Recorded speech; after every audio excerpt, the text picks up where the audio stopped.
ब्रह्मा विष्णु महेश अजर अमर नहीं है। इनका भी आविर्भाव अर्थात जन्म तथा तिरोभाव अर्थात मृत्यु होती है। प्रमाण के लिए देखिए देवी भागवत महापुराण। ब्रह्मा, मैं, विष्णु और शिव, यह तुम्हारी प्रभाव से जन्मवान है। हम तो जन्मवान है, हमारा तो जन्म होता है और मरते हैं, नित्य नहीं है, हम अविनाशी नहीं है। फिर इंद्रादि दूसरे देवता नित्य किस प्रकार हो सकते हैं? कृपया अवश्य सुनिए जगत गुरु तत्वदर्शी संत रामपाल जी महाराज के अमृत वचन।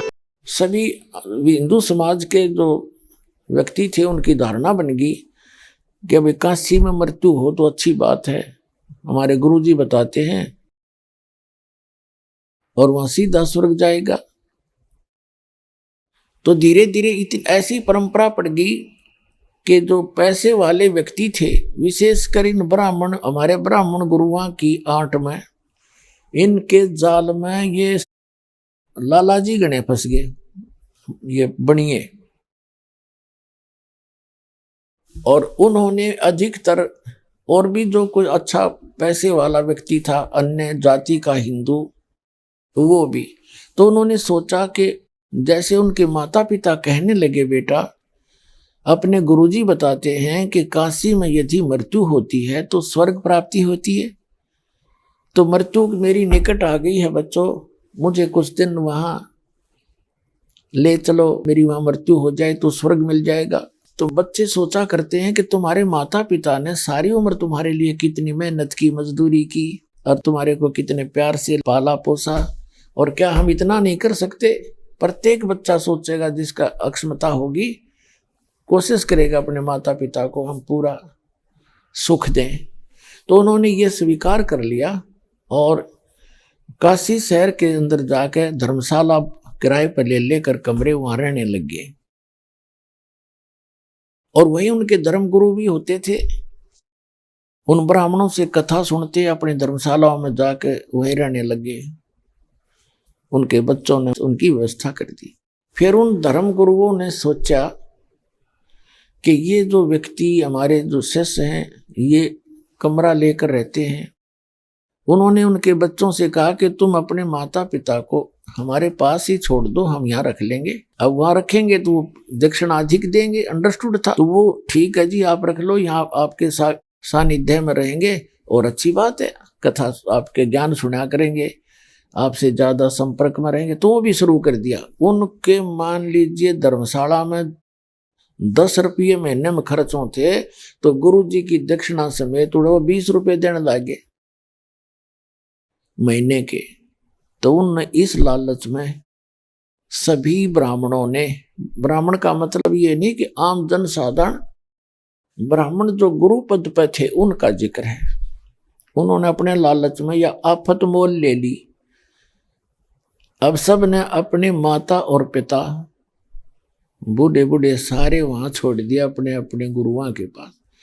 अब उन गुरुओं के पास 10-10 बूढ़ा और बुढ़िया होगी, पुण्यात्मा वृद्धावस्था में तो एक बूढ़ा संभालना मुश्किल हो जाए, हर उनके गल में गलगी 10-10। अब उन्हें फिर मीटिंग करी, गया तो बात बिगड़ गई। उन्होंने मीटिंग करी, सारा ने कैसा करो, इनकी जल्दी टिकट काटो, यहां से जल्दी खत्म करो इनको।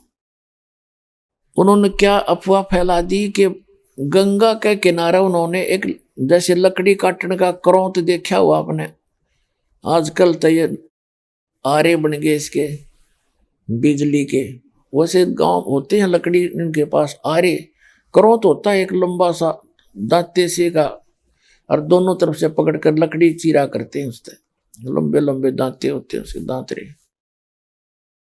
एक करौंत फिट कर लिया गुप्त, ऊपर एक आरत सी बनाकर छोटी ईंटों की गुफा सी बनाकर नीचे गेट बना दिया और गंगा के किनारे ला दिया कति,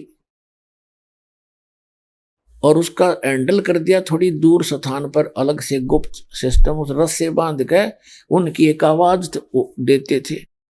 उस आवाज को वो समझ जाते कि इसका, जब वो उसको लेटा कर वो क्या करा उन्होंने कि भाई भगवान की तरफ से एक आदेश आया है कि जिसने जल्दी स्वर्ग जाना है वो क्रोध से गर्दन कटवा ले, आरे से, वो शीघ्र चला जाएगा। उसकी फीस रख दी 100 रुपये।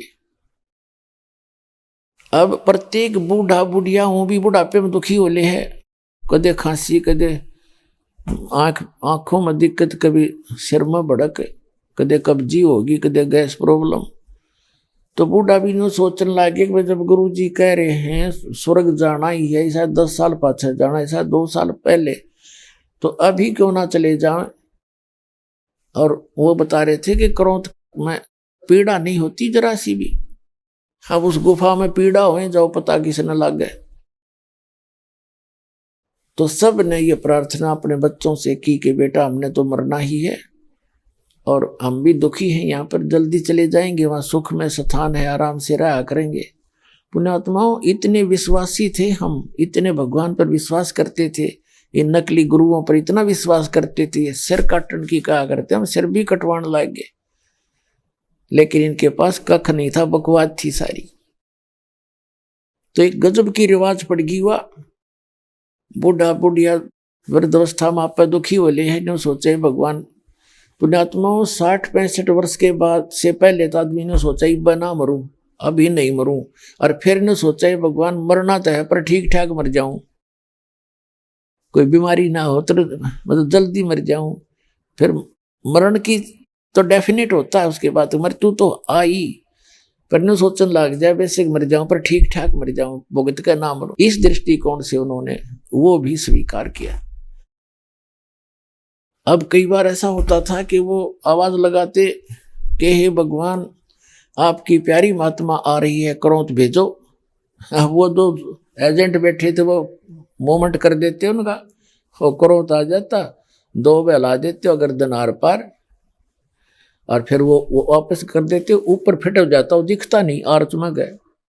ऐसी आर्च बना दी, इसके अंदर से जैसे इसके नीचे से आता, काट कर उल्टा इसका माँ फिट हो जाता ऊपर, और वो दिखता नहीं। तो वो आम आदमी भी हैरान भाई, कुछ भी नहीं क्रोध आ गया, ठीक गर्दन कट गई माता पिता की। और उसको वहीं गंगा में सरका देते, अब हो गया जल प्रवाह, लकड़िया की चिंता कोई ना, गंगा में सरका देते, ले भाई कर दो अंतिम संस्कार। फिर उनके स्वर्ग में भेज दिया, और फिर नो कहीं इसकी 13वीं करो, और फिर श्राद्ध शुरू करो। वो स्वर्ग में कित भेजा तुमने, देख किसी अक्ल मार रखी थी हमारी। तो कहने का भाव ये है पुण्यात्माओं कि हमने वो गर्दन भी कटवानी शुरू कर ली इन पर भी झूठों पर विश्वास करके, ताकि परमात्मा प्राप्ति हो जाए। तो इसलिए परमात्मा कहते हैं लख बर सूरा जूझ ही, लख बर सावत दे, लख बर यति जहान में, तब सतगुरु शरणा ले। लख बर सूरा यानी सूरवीर व्यक्ति एक बहुत पुण्यकर्मी प्राणी होता है। उसके अंदर भेदभाव नहीं होता, उसके अंदर दुराचार नहीं होता, उसके अंदर एक विशेष क्वालिटी होती है कि वो ना तो अन्याय किसी पर करया करे और ना अन्याय वो सहन कर सकता।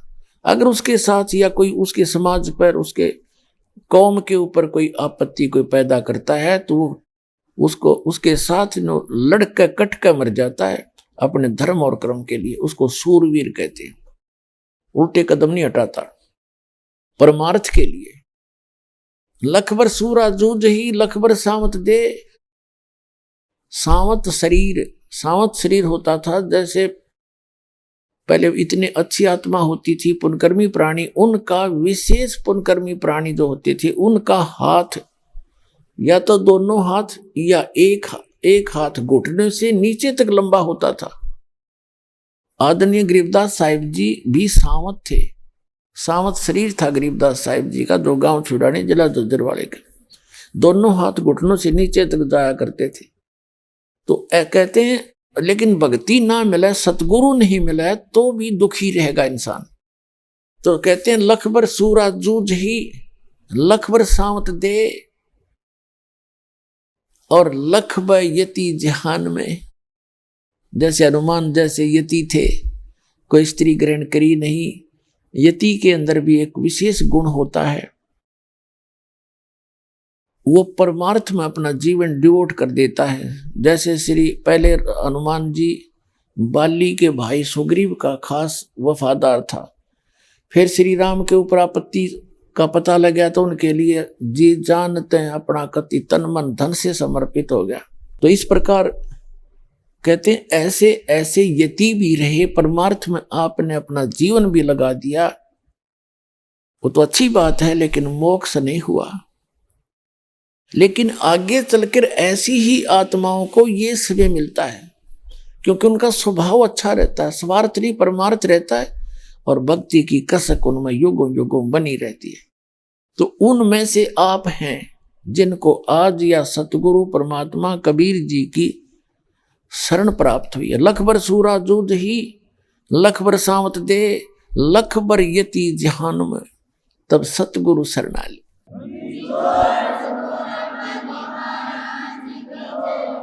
फिर बताते हैं कि ये झूठे गुरुओं की आप पहचान नहीं कर सकते, झूठे और सच्चे की।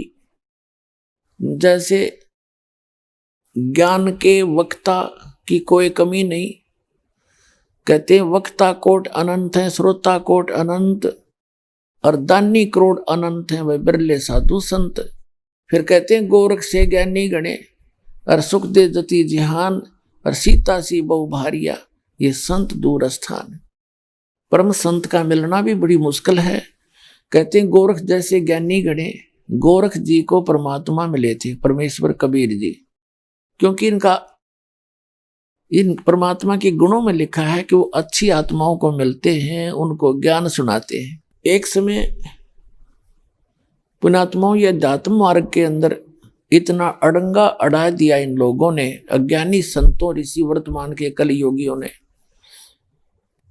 इन्होंने तो ऐसी बात बिगाड़ दी कि ऐसा नहीं हो सकता, भक्ति ऐसा नहीं हो सकता, ये संभव नहीं है, ऐसा नहीं है। जब सातों समुद्र को एक ऋषि ने एक घूंट में पी लिया, ऐसे चलो उठाई थी और न्यों पी गया, खाली हो गए सारे। आज के इन कलयुगी ऋषि में ऋषि इनका कति समझ में नहीं आवे, और विज्ञान के ये तोड़े हुए इनका कति समझ में नहीं आवे, ऐसा हो नहीं सकता। तो जहां बुद्धि हमारी इतनी गिरगी, इसको ऊपर वही उठाना है, इसको अंधविश्वास कहा करते हैं, तो ब्लाइंड फेथ है, अंधविश्वास है, हम नहीं मानते।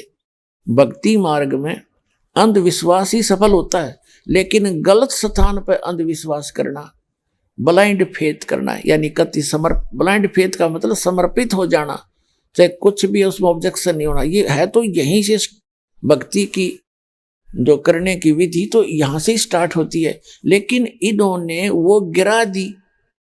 जैसे उन झूठे गुरुओं के कहने से गर्दन कटाने लगे, वो ब्लाइंड फेथ किया, उन्होंने दुरुपयोग किया। अब जब इस ज्ञान से आप परिचित हो जाओगे, इस भगवान से परिचित हो जाओगे, फिर आपने ऐसे ब्लाइंड फेथ फेर करना पड़ेगा, पर यथा स्थान पर किया ब्लाइंड फेथ आपका लाभ देगा, वो हानिकारक था। तो जो प्रसंग चल रहा है कि गोरखनाथ जी, ये नाथ परंपरा के जो जैसे भी कोई भी पितर हैं, आप पितर तो आप खूब समझते हो, भूत बन जाते हैं, पितर बन जाते हैं। तो ये साधु संत जो पुण्यात्मा होते हैं, वो शरीर छोड़ जाते हैं तो वो पितर रूप में आ जाते हैं, और वो कहीं पर भी प्रकट हो जाते हैं उस पिछले ही शरीर में, उसी तरह के। जैसे हम पहले सुना करते थे कि गोपी चंद और भर्तरी अमर हो गए, और फिर हम ये भी सुना करते गोपी चंद और भर्तरी कहीं भी आ जाते हैं। एक ने वहां देखे थे, आपस में लड़े थे, कोई समझ नहीं सका, थोड़ी देर में चले गए, फिर किसी संत ने बताया तो गोपी चंद और भर्तरी थे। तो कहने का भाव ये है कि गोपी चंद और भर्तरी जब आड़े यही धक्के खा रहे हैं तो मुक्त की तो हुए, अमर कहाँ हुए? अमर स्थान तो गीता अध्याय नंबर 15 के श्लोक नंबर 4 में कहा कि तत्वदर्शी संत की प्राप्ति के उपरांत परमेश्वर के उस परम पद की खोज करनी चाहिए, जहां जाने के बाद साधक कभी लौट कर वापस नहीं आते। तो वह भक्ति इनको मिली ही नहीं। गीता के अंदाता कहता मैं नहीं जानता उसको, चौथे अध्याय के 34वें श्लोक। कि उस तत्व ज्ञान को तू तत्वदर्शी संतों के पास जाकर समझ। तो इसी प्रकार वो गोरखनाथ जी ये क्या करते हैं, बेसिक जैसे आपके पितर हैं वो मृत्यु को प्राप्त हो गए, लेकिन ममता आप में न्यू की न्यू है उनकी, और कुछ उनकी बसावा नहीं, बैठे बैठे वहां बस दुखी हो जाते हैं ना, वो कुछ बोल आपको उनकी आवाज आप सुन नहीं सकते, वो आपके आसपास भी घूम घाम कर बैठ जाते एक तरफ, वो कहना कुछ चावर तुम सुनते नहीं। तो इस तरह की स्थिति होती है। कुछ ऐसे भक्ति होती है उनकी, पिछले कुछ संस्कार रह जाते हैं तो वो प्रकट हो सकते हैं, उनका शरीर दिखाई दे सकता है, और बाकी तो डिस्चार्ज हो जाते हैं सारी इनकी पुण्य, वो नहीं दिखते फिर। तो गोरखनाथ जी नाथ परंपरा से संबंधित थे, और काशी के अंदर बनारस में स्वामी रामानंद जी जो थे, स्वामी रामानंद जी जो परमात्मा ने अपने गुरु बनाए थे एक परंपरा बनाए रखने के लिए, उनका बोलबाला बहुत हो गया था, यानी वैष्णव परंपरा से थे रामानंद जी, तो वैष्णव परंपरा का काफी फैलाव हो गया था, उन्नति हो गई थी, और नाथ परंपरा के केवल सिद्धि सिद्धि करते रहते हैं, उनको ज्ञान घना होता नहीं। तो रामानंद जी के ज्ञान के सामने रामानंद जी ने 1400 ऋषि शिष्य बना रखे थे ब्राह्मण, और वो प्रचार किया करते थे। नाथ परंपरा सुकड़ गई थी, बिल्कुल थोड़े से रह गए थे किता किता, उनका कोई लोग आदर नहीं करते थे। तो इस दुख को देख के मेरे कहते हैं मैं मेरी के कारण ये हंसा खावयम की लात, या मेरे तेरे ना छुटती। उसने देखा कि तुम्हारा नाथ पंथ बिल्कुल कमजोर कर दिया वैष्णव परंपरा वालों ने, तो गोरखनाथ जी आगे और उसने ऐलान कर दिया, अपने नाथों से कहा कि जाओ रामानंद जी से कहो कि एक सिद्ध महात्मा आए हैं, नूना बताया मैं गोरखनाथ आ रहा हूं, और उसके साथ गोष्ठी करो, जो आध्यात्मिक ज्ञान चर्चा करो गोष्ठी, जो हार जाएगा हारने वाला, जो पराजित होगा वो जीतने वाले का शिष्य बनेगा, इंक्लूडिंग हिज डिसिपल, यानी उसके शिष्यों समेत उसने उसका शिष्य बनना पड़ेगा। अब रामानंद जी के पास ये पहुंची संदेशा, रामानंद जी ने सोचा कि ये सिद्ध पुरुष हैं, ये सिद्धि दिखा देंगे, जनता सारी ताली पीट देगी और सब मुझे हारा मान लेंगे, उसके साथ चेले बन जाएंगे, मुझे भी फिर मजबूरन या बात बिगड़ेगी। घना चिंतित हो गया, और यदि उसकी चुनौती स्वीकार नहीं करता है तो लोग जनता न्यों कहेगी बाहर गया फिर तो उसने यहां तक कह दिया था कि यदि वे हमारे साथ चर्चा नहीं करेंगे तो ये समझ लिया जाएगा कि रामानंद जी पराजित हो गए, और उसके सब शिष्यों को हमारा शिष्य बनना कंपलसरी होगा। इस बात से वो गणे चिंतित हो गए और आप फेस नहीं करना चाहते थे। और परमात्मा कबीर जी उनके शिष्य बन चुके थे और उनको परिचित भी करा चुके थे सतलोक से कि ये गॉड है, कबीर गॉड है, उसको पता लग गया था रामानंद जी का। लेकिन परमात्मा ने कहा था कि अब ये बात डिस्क्लोज ना करना, और आप मुझे आप अपना एज ए शिष्य ट्रीट करते रहो, नहीं तो आने वाले समय में इन काल के दूतों का दाव लग जाएगा कि कबीर जी ने कौन सा गुरु बनाया था, वो तो धनी थे। तो ये नकली परम धनी आया था, ये शिवदयाल जी राधा स्वामी पंथ का प्रवर्तक, इसने भी गुरु नहीं बना रखा था, तो ये भूत बनया। और आज जब परमात्मा की ये परंपरा ना होती तो ये यूं कह देते कि कबीर जी ने कौन सा गुरु बनाया था। तो वो परंपरा बनाए रखने के लिए जब कबीर परमेश्वर जी को पता चला, 12-13 वर्ष की उम्र के बच्चे थे, यानी 5 वर्ष की आयु में तो परमात्मा से परिचित करा दिया था रामानंद जी को परमेश्वर ने, 5-7 वर्ष के बाद फिर की बात है। तो परमात्मा ने कहा रामानंद जी को चिंतित देख करके, गुरुदेव आप किस बात से चिंतित हैं? रामानंद जी ने सारी कहानी बता दी कि परमात्मा ऐसी बात बिगड़ेगी, वो सिद्ध व्यक्ति है, छोटी सी जादूगरी दिखा देगा, दुनिया उसे विजयी घोषित कर देगी और यो काम बिगाड़ेगा। या भक्ति हमने मुश्किल से सिरा चढ़ाई थी, यहाँ काशी में तो सारे ऊत भूत की बकवाद चल रही थी। तब कबीर साहब ने कहा, देखो गुरुदेव, संतों का काम है अपनी साधना को बताना और मेंटेन रखना। अब उसने चैलेंज करे दिया है तो फेस करना चाहिए। अपन हार जीत नहीं देखनी चाहिए। गुरु संता का काम हार जीत नहीं देखना होता, भगवान पर छोड़ देते हैं और चलो चलते हैं गुरु जी, आपकी आज्ञा हो तो देख लो। तो रामानंद जी को परमात्मा ने कहते करे करावे साइया, मन में लहर उठा।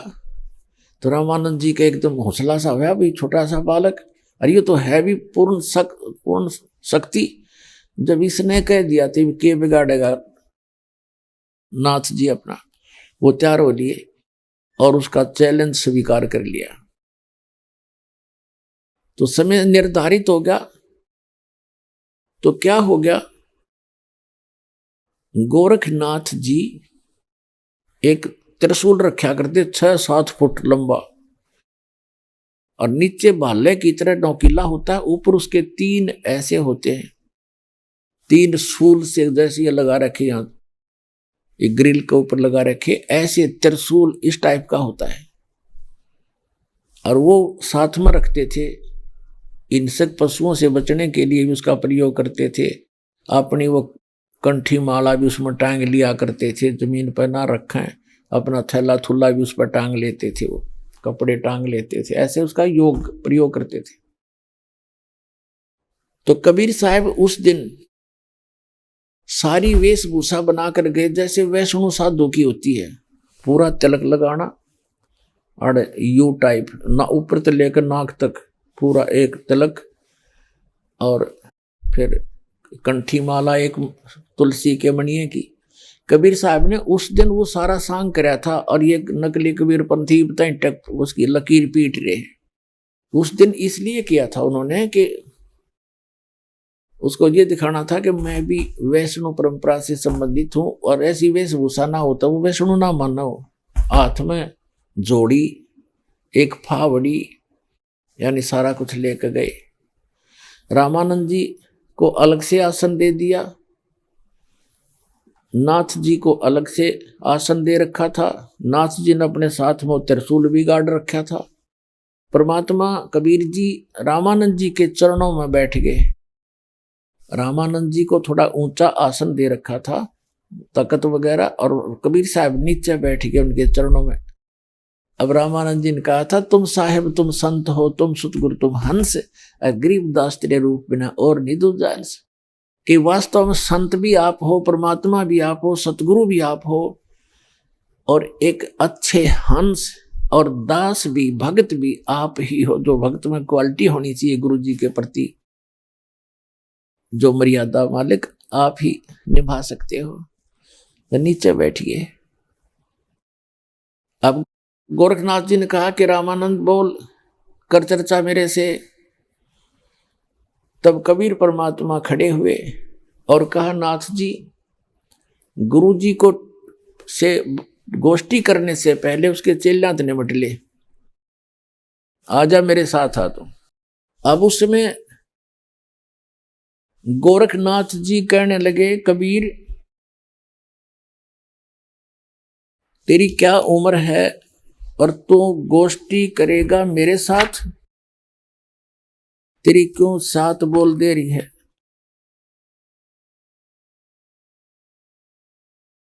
अब आपको परमात्मा की वाणी सुनाते हैं जो उनके साथ वार्ता हुई थी। गोरखनाथ जी ने कहा कि ए कबीर, तू कब से बन गया बैरागी, यानी वैष्णो कब से बन गया तू?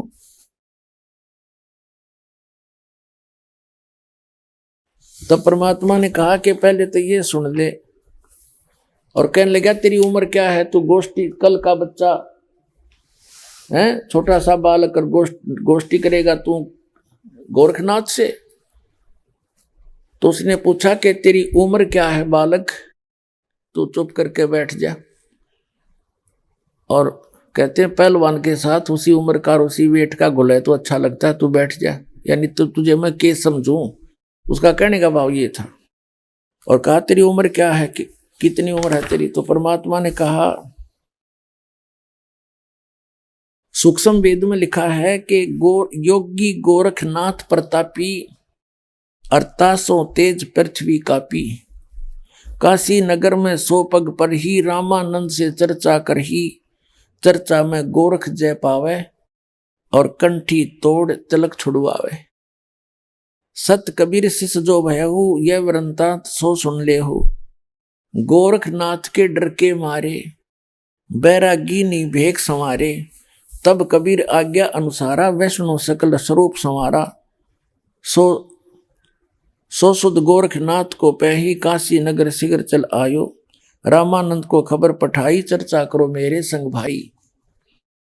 रामानंद की पहली पौड़ी, और सत कबीर बैठे तिस ठोरी। रामानंद जी आसन पर बैठे थे, उनके नीचे कबीर भगवान बैठ गए। अब रामानंद कबीर परमेश्वर से नाथ जी ने कहा कि कब के भय बैरागी कबीर जी, आप कब से बने भय बैरागी? अब परमात्मा कहते सुन ले गोरखनाथ, नाथ जी मैं जब से भया बैरागी, तब से भया बैरागी, मेरी आद अंत सुध लागी। आदि अंत।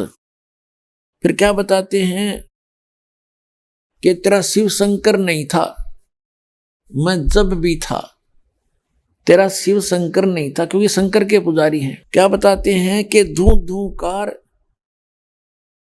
आद का मेला नहीं था, जब कोई गुरु ना चेला, और तब जब का तो हम योग उपासा, तब का फिरूं अकेला, धरती नहीं जद का मेरा टीका है, या तेरी पृथ्वी भी नहीं थी, मैं तब का ये तिलक लगाए बैठा हूं। यानी मैं सनातन परमात्मा हूं, आदि राम हूं, ये कहना चाह रहे भगवान। धरती नहीं जद की टोपी, दीना ब्रह्मा नहीं जद का टीका, और शिव शंकर से योगी ना थे जब का जोड़ी सिक्का। द्वापर की हम करी फावड़ी, त्रेता का हम दंडा, और सतयुग मेरी फिर दुहाई, और कलयुग फिरो नौखंडा। गुरु के वचन साध की संगत, अजर अमर घर पाया, कह कबीर सुनो हो गोरख, हम सबको तत्व लखाया। कबीर साहब कहते हैं सुन ले गोरख, ये तत्व ज्ञान सबको मैंने ही बताया है। इस बात से गोरखनाथ जी अक्षुब्ध हो गए और कहने लगे तेरी क्या उम्र है, तू ऐसी बात बना रहा है कि मैं शंकर जी से भी पहले का हूं। क्या बताते हैं कि जो बुझे सोई बावरा, क्या है उम्र हमारी। क्या बताते हैं असंख्य युग पर ले गए हम तब के ब्रह्मचारी, और कोट निरंजन हो गए ये परलोक सिधारी।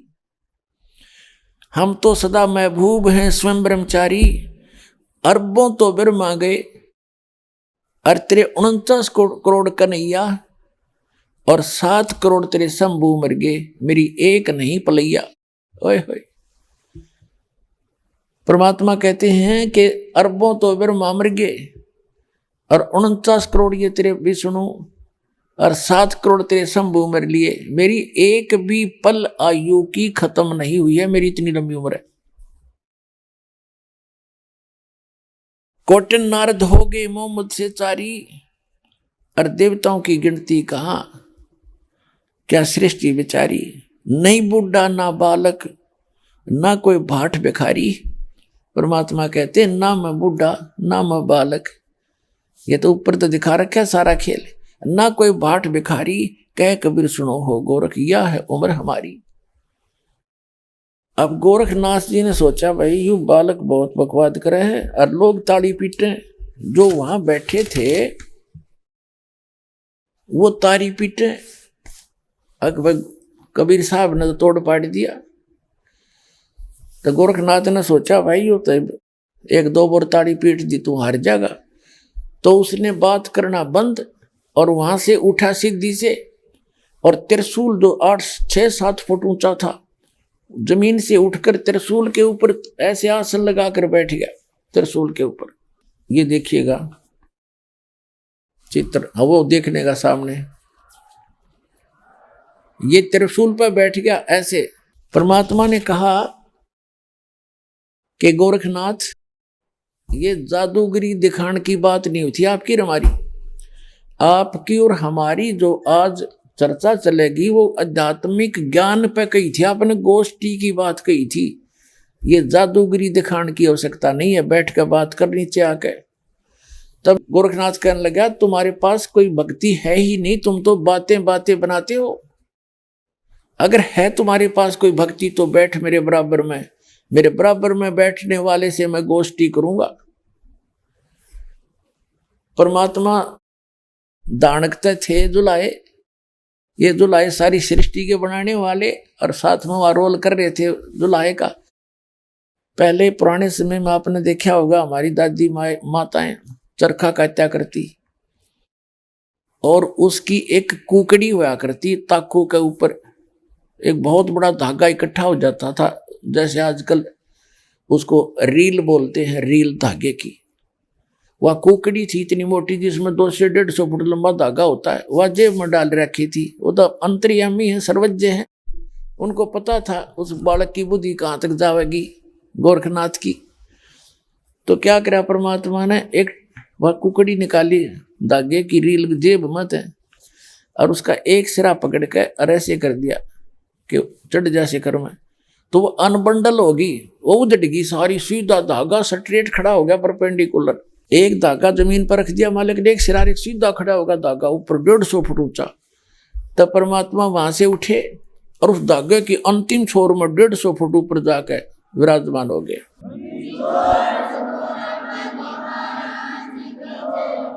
और फिर कहा कि आजा गोरखनाथ, यहां बैठ मेरे बराबर में,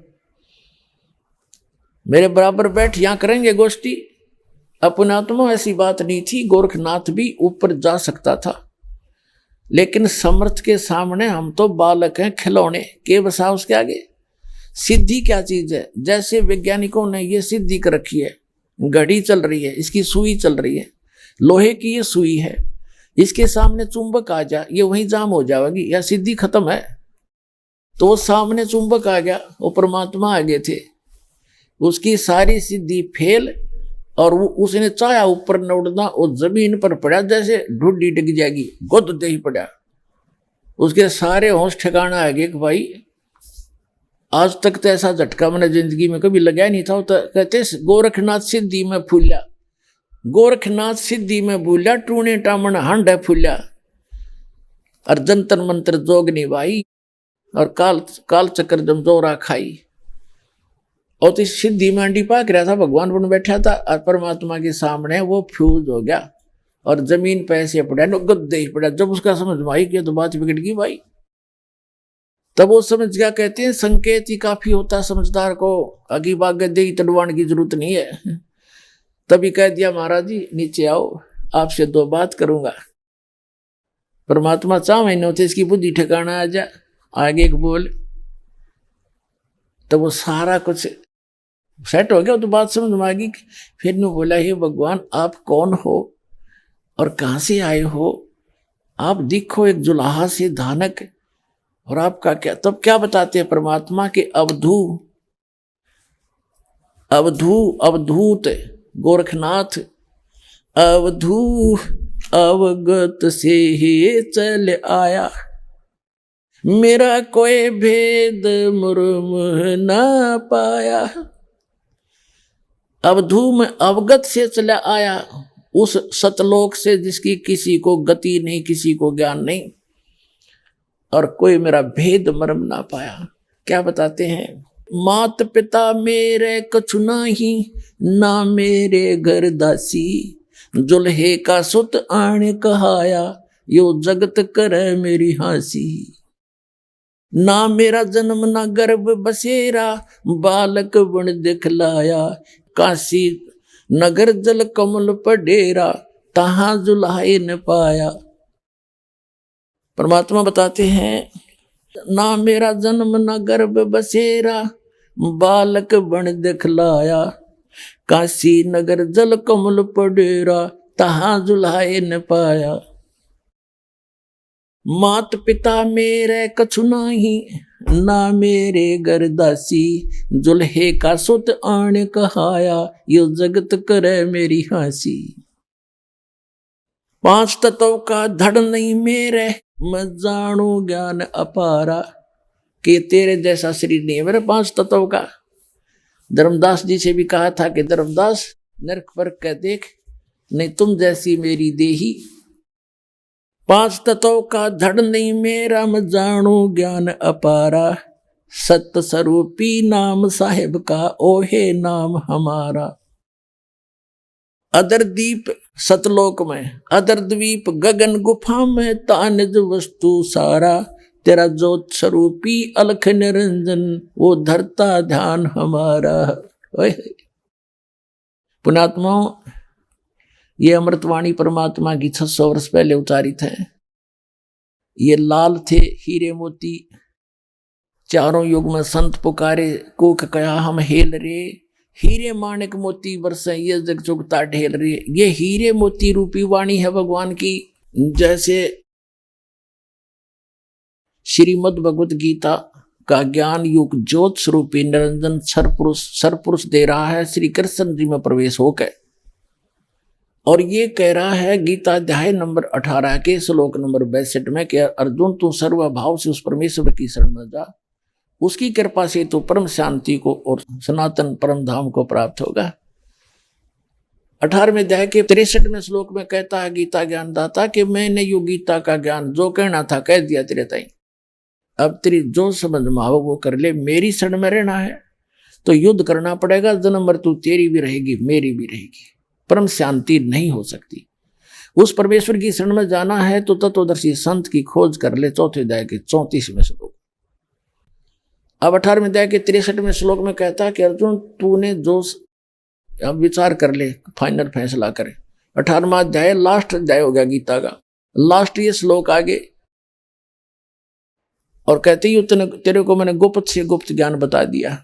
और फिर कहता 18वें अध्याय के 64वें श्लोक में कि एक गुप्त से गुप्त और बताऊं कि जिसके विषय में मैं कह रहा हूं उसकी शरण में जा। 18वें अध्याय के 62वें श्लोक में, वो मेरा भी इष्ट देव है, मैं भी उसी की भक्ति करता हूं। देखो, और यहां परमात्मा कह रहे हैं अदर दीप और गगन गुफा में तानिज वस्तु सारा। तेरा ज्योत स्वरूपी अलख निरंजन, वो धरता ध्यान हमारा। हाड चाम लहू ना मेरे, मैं कोई जाने सतनाम उपासी। तारण तरण अभय पद दाता, मैं हूं कबीर अविनाशी। हाड चाम लहू ना मेरे, कोई जाने सतनाम उपासी। तारण तरण अभय पद दाता, मैं हूं कबीर अविनाशी।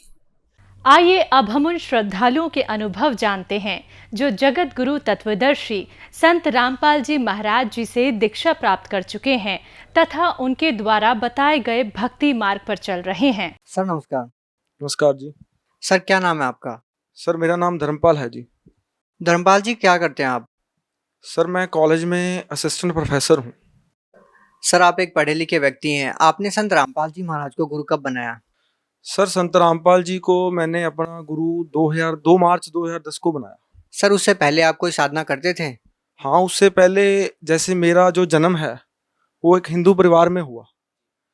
हिंदू परिवार में होने की वजह से जो हमारे परिवार में जो खानदानी जो परंपराएं चलती आ रही हैं, साधनाएं चलती आ रही हैं, वो सभी साधनाएं मैं करता था। जैसे मंदिर में जाना, व्रत रखना, ये श्राद्ध निकालना, पितर पूजा, माई मसाणी की पूजा, ठीक है। इसके अलावा पंजाब में जन्म होने के कारण गुरुद्वारे में भी आस्था थी, ठीक है। वहाँ सेवा करनी गुरुद्वारे में जाके, और इसके अलावा सभी धर्मों को मानते थे, कभी कभी मस्जिद भी चले जाते थे। मतलब सब साधनाएं जो इस संसार में इस टाइम पे हो रही हैं वो सभी साधनाओं को मैं करता था।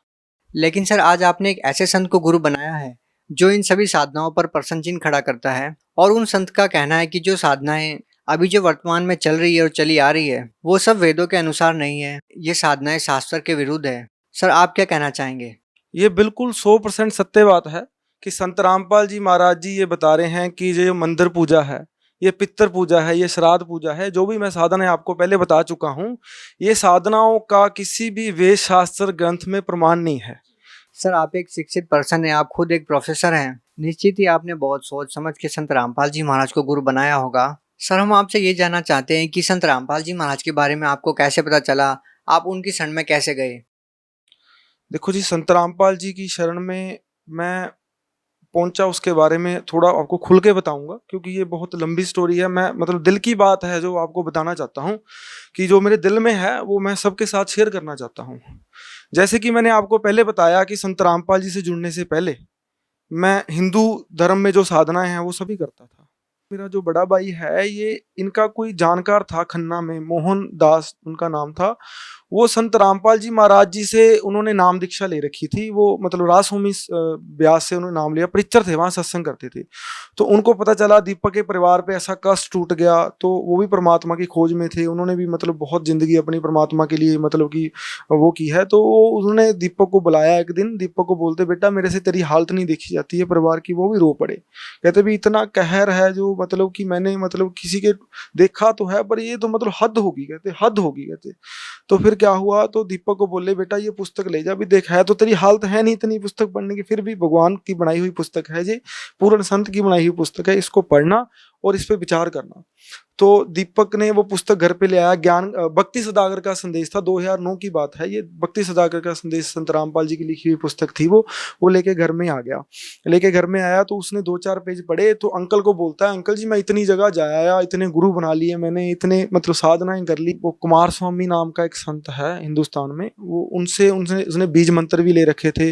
इसको अलावा जो पंजाब में बहुत गुरु हैं, बहुत संत हैं, उनके पास भी, उनकी भी संगत करता था, उनके पास भी जाता था, सिर्फ अपने दुख निवारण के लिए, भगवान को मतलब कि पाने के लिए, भगवान कौन है इसलिए वो वहां जाता था। इसके अलावा वो जो हिंदू धर्म में साधना है वो भी सभी करता था।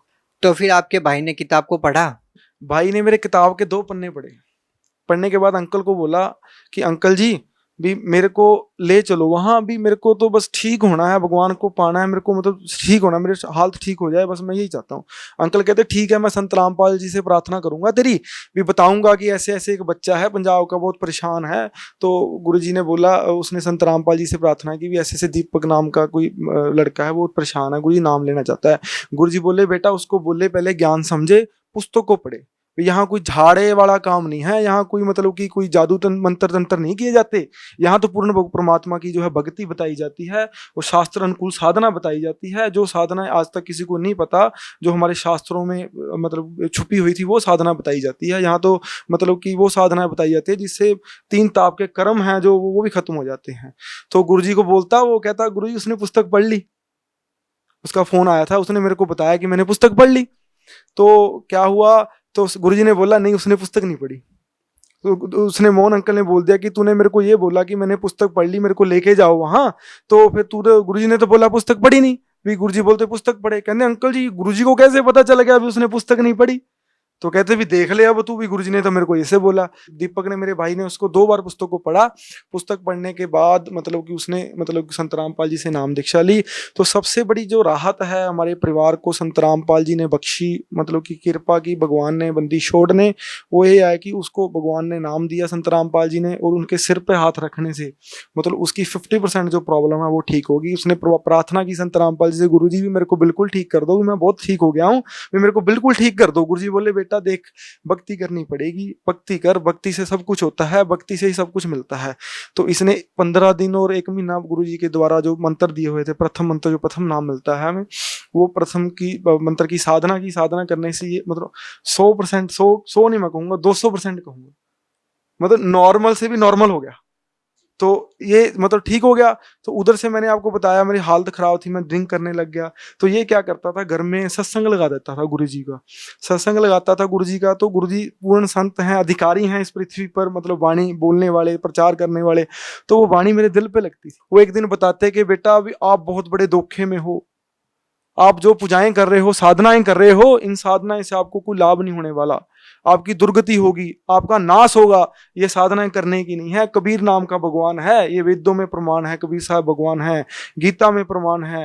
वो ये साधना गलत है, जो शास्त्रों वेदों में या जिन संतों ने भगवान को पाया है वो साधना करोगे तो ही आपका जो है वो मतलब कि लाभ हो सकता है, आपको कोई फायदा हो सकता है। अदरवाइज जो जिंदगी है, जो कष्ट आना वो आएगा ही आएगा आपके ऊपर। तो मैंने बात सुनी तो गुरुजी ने एक बार और बताई कि काल है 21 ब्रह्मांड का मालिक है, सृष्टि रचना बताई। तो वो मैंने जब गुरुजी के वचन सुने, मैंने क्या सोचा यार ये मतलब कि कैसा ज्ञान बता रहे हैं, ये ज्ञान तो मैंने कभी सुना ही नहीं। सत्संग भी बहुत सुने, मंदिरों में भी गया, भजन भी बहुत सुने, ठीक है, कीर्तन भी बहुत सुने, तो ऐसा ज्ञान बताने वाला मतलब कि खुद संत है, जो संत रामपाल जी ने जो बताया वो मेरे दिल को लगी। तो मैं स्कूटर पे जा रहा था, तो संत रामपाल जी के वचन मेरे को याद आ रहे थे, तो पीछे से ट्रक ने आके मेरे स्कूटर में मारा।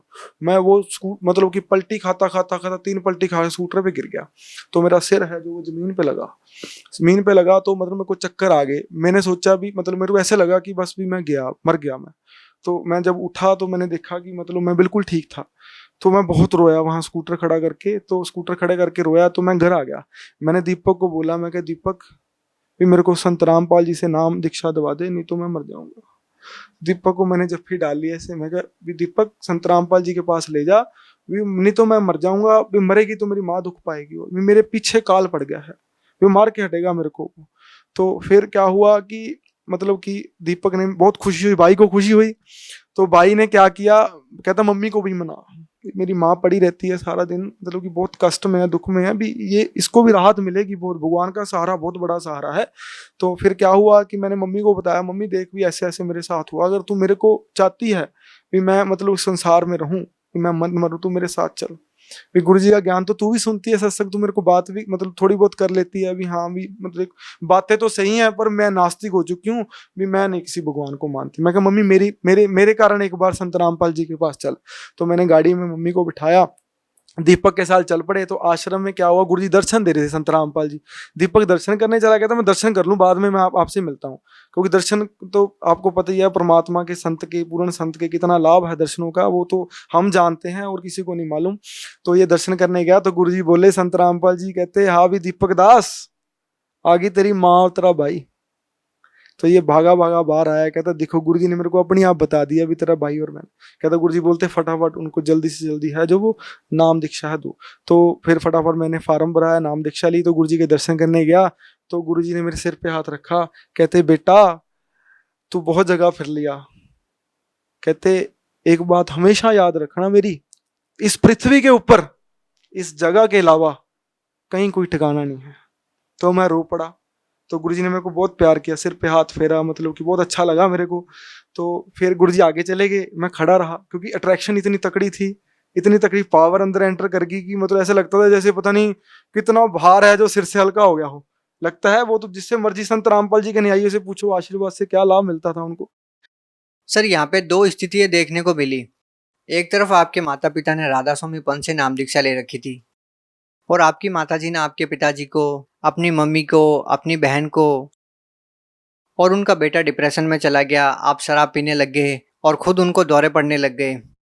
एक तरफ तो एक संत की साधना करने से इतने सारे दुखों का पहाड़ टूट पड़ा, जिससे व्यक्ति नास्तिक बन जाता है और नास्तिकता की तरफ चलने लगता है, जैसे कि आपकी मम्मी जी चले गई। दूसरी तरफ एक संत है, संत रामपाल जी महाराज, जिसकी भक्ति, जिसका नाम, जिसका सत्संग सुनने मात्र से आप लोगों को इतने सारे लाभ मिले। सर ये डिफरेंस क्यों है? आखिर हमारे संसार में, हमारे समाज में ये कहा जाता है कि संत सब एक होते हैं, उनसे नाम दीक्षा लेने से ही मोक्ष हो जाता है, लेकिन यहाँ पे 2 स्थितियाँ क्यों? देखो ये 2 स्थितियों का कारण ये है कि हमें आज तक ये बताने वाला ही कोई नहीं था कि कौन सी साधना करने वाली है और कौन सी नहीं करने वाली। लोक वेद के अनुसार आज भी सारी दुनिया लगी हुई है, संत रामपाल जी के न्यायों को छोड़ के आज भी दुनिया है वो लोक वेद के हिसाब से लगी हुई है। उनको ये नहीं पता भी कौन सी साधना करने की है और कौन सी साधना है जो नहीं करने की है। तो संत रामपाल जी हैं जो इन्होंने मतलब कि आपने क्वेश्चन पूछा कि ये डिफरेंस क्यों है, तो संत रामपाल जी ने ये डिफरेंस है, ये मतलब कि संत रामपाल जी ने ये हमें बताया कि 4 वेदों, 6 शास्त्र, 18 पुराण, गुरु ग्रंथ साहब, बाइबल, गीता, महाभारत, रामायण, जितने भी धार्मिक रिलीजियस बुक्स हैं उनमें से खोल के दिखा दिया कि ये देखो जो आप साधनाएं करते हो ये करने की नहीं है, ये लिखी हुई है। मैं अपनी तरफ से नहीं कह रहा, मैं अपनी तरफ से एक शब्द कहूं तो ये दुनिया मेरे को मार देगी, ये मैं अपनी तरफ से नहीं कह रहा शब्द एक भी, ये मैं शास्त्रों में से बीच निकाल के कह रहा हूं। देखो ये करोगे तो फायदा होगा, भगवान से लाभ मिलेगा, अदरवाइज आपने जो पिछले जन्म के कर्म किए हैं उसके हिसाब से आपकी जिंदगी है जो वो चलेगी।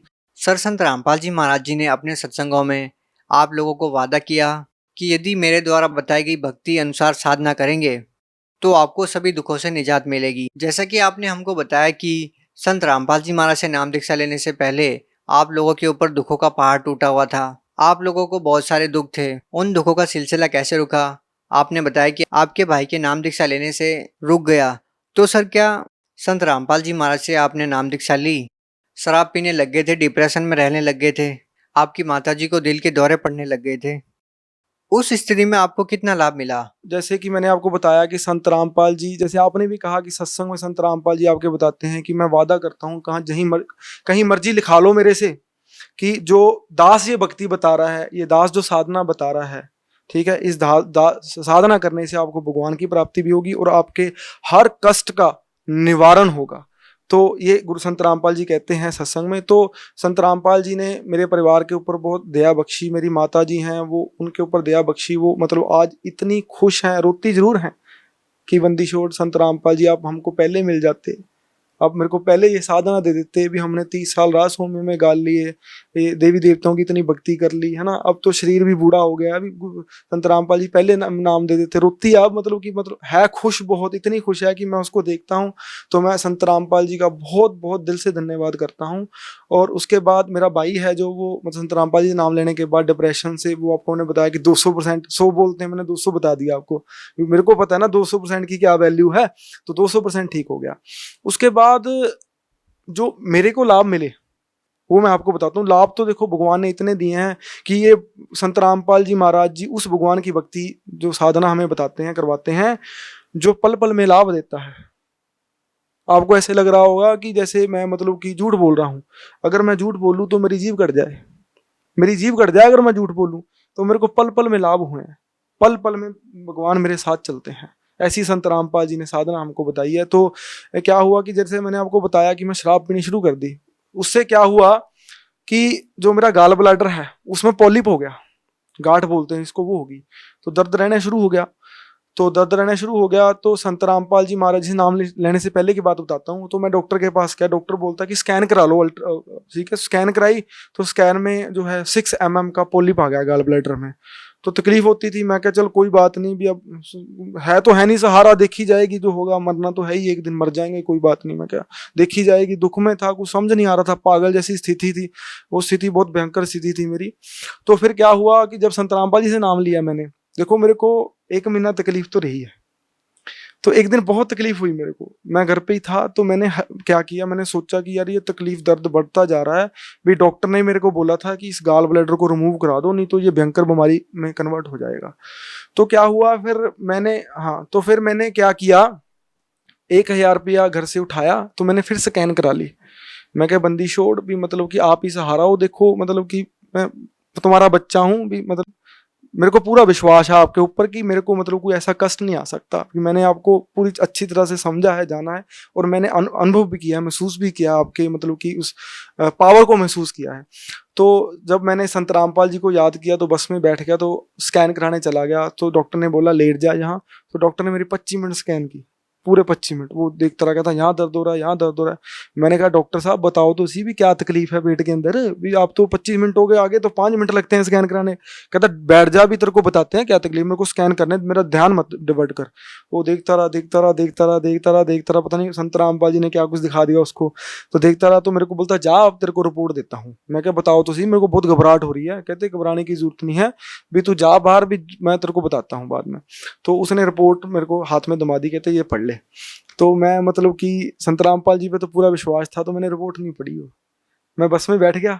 तो गुरुजी ने प्रेरणा की, संत रामपाल जी ने कहते बेटा पढ़ तो सही गया इसमें। तो उस टाइम भी दर्द हो रहा था, तो मैंने रिपोर्ट खोली, तो मतलब जो रिजल्ट है वो पढ़ा बस मैंने। उस रिजल्ट में लिखा था कि जो वो गाल ब्लैडर है, there is no polyp in gall bladder. तो वो गाल ब्लैडर है अपनी यहाँ परमात्मा ने, संत रामपाल जी महाराज जी ने वो मतलब खत्म कर दिया। उसके बाद मेरे को आज 5 साल हो गए संत रामपाल जी से जुड़े को, 1% दर्द नहीं। आज स्कैन करा लो, और मेरे पास वो स्कैन भी पड़ी है, मैं भूल गया लेना, जिसमें 5 mm का पॉलिप शो हो रहा था। धर्मपाल नाम है, मेरे पिताजी का हेमराज नाम है, तो वो स्कैन में पॉलिप था। तो वो स्कैन है जो सर आपने कहाँ से करवाया वो टेस्ट? एक खन्ना ही है, मतलब स्कैन सेंटर है, बहुत पॉपुलर स्कैन सेंटर है, वहाँ से मैंने जो है वो स्कैन कराया था। खन्ना सिटी स्कैन सेंटर है, ऐसे नाम का स्कैन सेंटर है। उसके बाद क्या हुआ कि जैसे मैंने आपको बताया कि देखो कहर तो बोर भी टूटे, इतना बता नहीं सका आपको, तो थोड़ा मौका मिला है आपको बता देता हूँ। तो जैसे कोई ना नाम लेने से पहले संत रामपाल जी से कुछ चीज आके ना मेरे को दबाती थी यहाँ से गले से, जैसे ये पोर्शन है जो ये काम करता था, बस ये सारा डेड हो जाता था। तो जैसे कोई पास हुआ है मेरे, तो मैं उसको उठाने की कोशिश करता था, उठा नहीं होता था। वो बहुत मतलब बुरी तरह फाइट होती थी उसके साथ, बहुत मेरे को पीटती थी कोई चीज़, तो मेरे को समझ नहीं आ रहा था क्या चीज़ है वो। तो संत रामपाल जी से जब मैंने नाम दीक्षा ली, उसके बाद उस चीज़ ने फिर दबाया मेरे को। पर मैंने संत रामपाल जी के सत्संग सुने हुए थे, बोले बेटा ये जो मंत्र मैंने आपको दिए हैं ना, ये इतने कीमती मंत्र है ना, इसके जाप करने से जो आपके 3 ताप के कर्म है, भूत प्रेत के जो ताप है, ये सब नष्ट हो जाएंगे। भूत प्रेत ये आपके निकट नहीं आ सकते। तो मैंने वो परमात्मा की जो है वचन याद किए, तो मैंने वो मतलब कि सिमरन शुरू कर दिया। उस टाइम मेरे पास प्रथम मंत्र था, तो जब मैंने वो सिमरन किया तो उस चीज़ ने मेरे को छोड़ दिया। तो आज का दिन है वो मतलब कि मेरे निकट भी नहीं आई। ठीक है, तो संत रामपाल जी से जुड़ने से और बहुत अनेक को मेरे को मतलब कि लाभ मिले हैं। जैसे मैंने आपको एक बात और बतानी थी कि पापा की डेथ के बाद हमारी आर्थिक स्थिति भी बहुत खराब हो गई थी, क्योंकि घर में कमाने वाला कोई नहीं था। बड़ा भाई भी 6,000 रुपये नौकरी करता था, मैं भी मतलब कि 8,000 रुपये नौकरी करता था। तो छोटा भाई बहुत छोटा था, बच्चों की तरह था, आपको मैंने बताया। तो आर्थिक स्थिति बड़ी खराब थी। तो संत रामपाल जी महाराज जी ने मतलब बहुत बड़ी एक दया की, जिससे आर्थिक स्थिति हमारी सुधरी। मेरा भाई है दीपक, वो सोच रहा था कि 7,000 से तो घर का खर्चा नहीं चलता, अभी बहुत कम पैसे हैं, अभी मैं गुरु जी से प्रार्थना करूंगा अभी संत रामपाल जी मैं और कोई नौकरी कर लूं। तो वो संत रामपाल जी के पास गया, मेरे सामने की बात है, वो बोलता है संत रामपाल जी मैं कोई और नौकरी कर लूं भी, मेरा मतलब कि वो संत रामपाल जी तो अंतर्यामी है, इनको सब मालूम है। कहते बेटा और नौकरी नहीं करनी तूने कोई। तो संत के वचन है जो वो मतलब कि वाणी है परमात्मा की, कहते संत वचन पलटे नहीं, चाहे पलट जाए ब्रह्मांड। इस ब्रह्मांड को आग लग सकती है, पर जो संत के वचन हैं वो पलट नहीं सकते। तो वो संत के वचन हैं वो मतलब कि ऐसे थे कि तीसरे दिन मतलब कि वो जो नौकरी थी 7,000 की, कॉन्ट्रैक्ट बेस पे, गवर्नमेंट ने कॉन्ट्रैक्ट बेस पे रखे थे, तो वो 7,000 की नौकरी है जो वो रेगुलर में कन्वर्ट होगी, और उसकी सैलरी है जो 40 और 45,000 के बीच है जो सैलरी होगी। इसके बाद क्या हुआ, छोटा भाई फ्री था मेरा, उसने भी संत रामपाल जी से नाम ले लिया था। फिर भी एक मन में डर था कि छोटा है कि गलत संगत में ना पड़ जाए, पर संत रामपाल जी का ज्ञान ऐसा है कोई गलत संगत में पढ़ नहीं सकता। चलो नया नया था, कच्चा था थोड़ा, तो मेरे को डर था। तो मैंने गुरुजी को बोला, गुरुजी भी छोटा भाई मेरा फ्री है, तो गुरुजी दुकान करने की सोच रहे हैं। गुरुजी बोले बेटा कर लो दुकान, भी भगवान है जो आपके साथ हैं। तो गुरुजी का वचन वो मैंने पूरा किया। तो वचन पूरा किया तो मैंने दुकान की, स्टेशनरी की। तो जहाँ मैंने दुकान की थी ना, तो लोग ना मेरे को बोलते थे आके, भी तू पागल हो गया है, भी ऐसी जगह दुकान कर ली तूने जहाँ ना तो कोई कॉलेज है, ना कोई स्कूल है, ना कोई बच्चा निकलता, 10 बजे तो मार्केट खुलती है यहाँ। तो मैंने कहा कोई बात नहीं, मेरे को अपने संत रामपाल जी गुरुजी पे पूरा विश्वास है कि उनके वचन है, मैं पीछे नहीं कदम हटाऊंगा, चाहे मेरे को जितना मर्जी नुकसान झेलना पड़ जाए। तो भगवान तो नुकसान करते नहीं किसी का, संत रामपाल जी ने ऐसा सत्संग में बता रखा है। तो फिर क्या हुआ, मतलब कि वो पहले दिन गुरुजी का आदेश था कि बेटा भी ये आडंबर नहीं करना, ये मतलब कि जो आडंबर है फंक्शन वगैरह कुछ नहीं करना, भी सुबह अपने गुरुजी का बताया हुआ नित्यनेम लगाओ और बैठ जाओ, बस 2-4-10 बंदों को बुला लो और चाय पानी पिला दो। तो वैसा जैसा गुरुजी ने मेरे को संत रामपाल जी ने बताया वैसे मैंने किया। पहले दिन 20,000 की सेल हुई थी, पहले दिन 20,000 की सेल। मैं बहुत रोया उस दिन भी, मैं कहे बंदी छोड़, भी मेरे इतनी बड़ी किस्मत, इतने बड़े भाग जो आपने मतलब कि मेरे को शरण में लिया, और आपने मेरे को इतने मतलब कि सहारा दिया। जैसे कहते नहीं, भगवान ने मतलब कि मेरे को और मेरे परिवार को, मतलब भाइयों को ऐसे मतलब छाती से लगा के रखा, छाती से लगा के रखा, छाती से दूर नहीं होने दिया। 5 साल। सर बहुत बहुत धन्यवाद। Thank you ji.